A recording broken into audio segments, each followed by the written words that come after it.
Hi there. Today I'm taking a look at a classic Australian Riesling from Jim Barry Winery, and this is the Florita. This is the 2021 vintage of this. Actually from a vineyard in Watervale within the Clare Valley. So some history here. Jim Barry, after whom the winery is named, graduated in 1944 from Roseworthy College. Evidently he was the 17th person to graduate as a winemaker from Roseworthy. And so when he came to work for the Clare Vale Cooperative, he was almost certainly the first qualified winemaker to be working in the Clare Valley. He became the chief winemaker there in 1947 and stayed for 22 years. At which stage he was lured away to start the Taylor's Winery, another well-known Clare Valley name, although they do market their wines these days under the Wakefield label in some markets because of the trademark clash with Taylor's Port.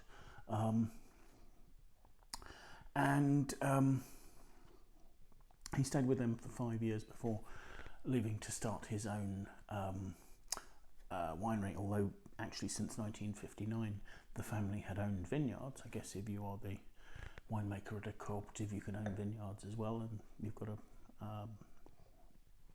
a destination for your fruit. The vineyard, the Florita vineyard, was planted in 1946 by another company, Leo Buring, and at that stage they planted it to make sherries, or sherry style wines anyway. So it was planted with Palomino and Pedro Jimenez. Evidently there was also some Shiraz there, but and they successfully marketed for several years Florita sherries, so the name was already in use. In 1962 Leo Buring were taken over by Lindemans, and Lindemans wanted to rival the style of the modern style Rieslings being made by Orlando wines, such as their Steingarten. So they started a process of replanting the vineyard to Riesling, and there was a winemaker, John Vickery, who during the 60s and 70s made some very successful, they were marketed under the DW brand, Leo Buring's Rieslings, and they established quite a name for the Florita vineyard. And in fact in 1986 the vineyard is bought by the Barry family, but actually it's not until 2004 that they're allowed to use the Florita name, because it was only then that Leo Buring's trademark lapsed, and so there were no protection issues there. Jim Barry was joined in his company by his sons, Peter, Mark and John. So this vineyard is in Watervale, so we're about 15, it's a tiny village, it's about 15 kilometres south of Clare Valley.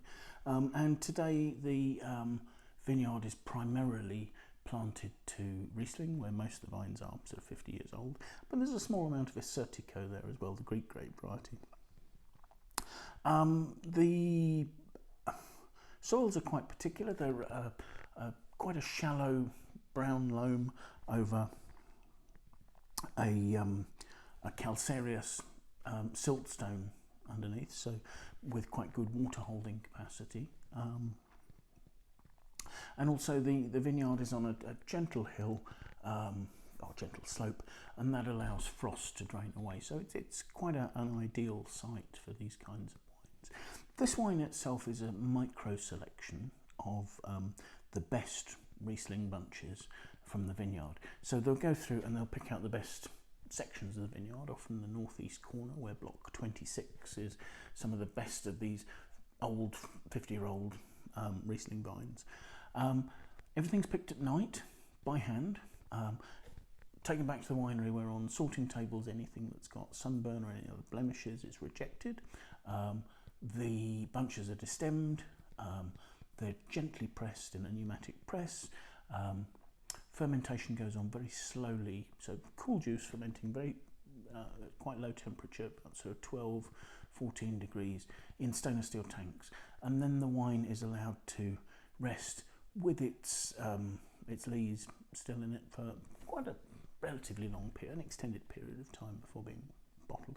Actually though, once bottled, the company keeps back about half the production. It'll only actually on vintage release about half of it, because the rest it keeps back for museum releases of this wine. So well worth looking out for those. So let's have a look at the wine and see what it's like, shall we? Starting with the colour, you've got a very pale green there. There's a translucent, but there's a certain assurance to the colour even. It doesn't just look weak, it's got some presence. There are no obvious tears forming, but then the wine is only 12% alcohol, and it's completely dry, so there shouldn't be the sugar or ethanol content to give it that body. And the aromas, let's have a look at those. Gosh, there's a really vivid, pungent, waxy lime note coming through there. It's very high toned. There's lime to lime blossom sort of note. There's a wonderful, even in the aromas, a freshness. So let's taste.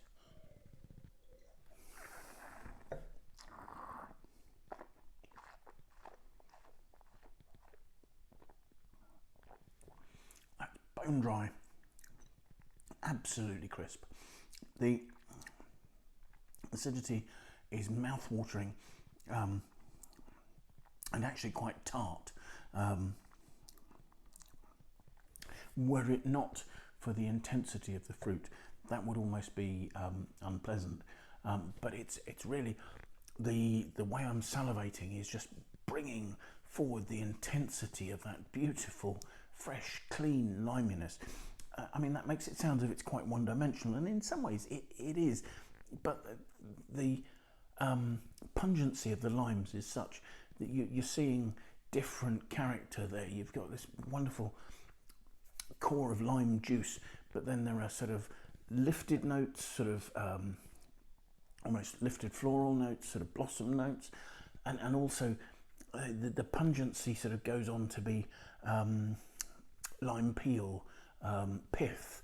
All those notes are there. It's not particular. I mean, there's a tiny waxy touch, but it's not particularly developed to a stage of smelling like sort of wax polish, or even sort of a petroleum sort of note that sometimes you'll get with